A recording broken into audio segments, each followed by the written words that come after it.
απόγευμα προς το βραδάκι και καταφτάσαν αεροπλάνα. Σήκωσα το κεφάλι μου και είδα τη βόμβα που έριχνε το αεροπλάνο.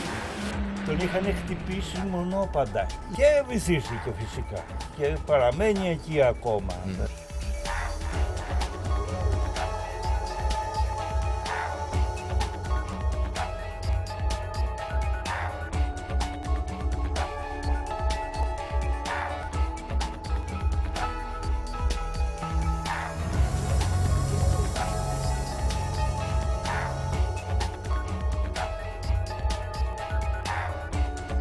Μία θάλασσα γεμάτη ιστορίες και καλά κρυμμένα μυστικά στο βυθό της. Τι δουλειά είχαν εδώ, στο βορειότερο ακροτήρι της Πελοποννήσου, το ψαθόπυργο Ρωμαίοι εισβολείς, Βενετοί θαλασσοκράτορες και Γερμανοί κατακτητές? Άραγε οι ξένοι αστυλουόμενοι αντιλαμβάνονται, φαντάζονται, υποψιάζονται σε τι νερά κολυμπάνε? Κωδικός Νέστος.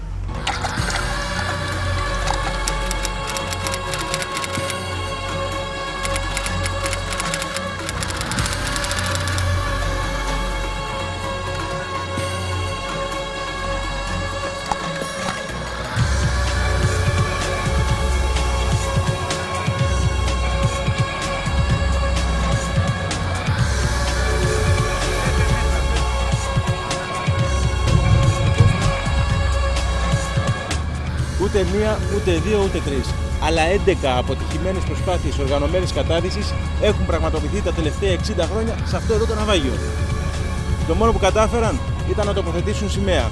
Γι' αυτό η σημερινή κατάδυση είναι πάρα πολύ σημαντική. Γιατί για πρώτη φορά με εξειδικευμένο εξοπλισμό και βεβαίως έμπειρους δίτες θα γίνει η προσπάθεια να κινηματογραφήσουμε τα μυστικά αυτού του ναυαγίου του Νέστος.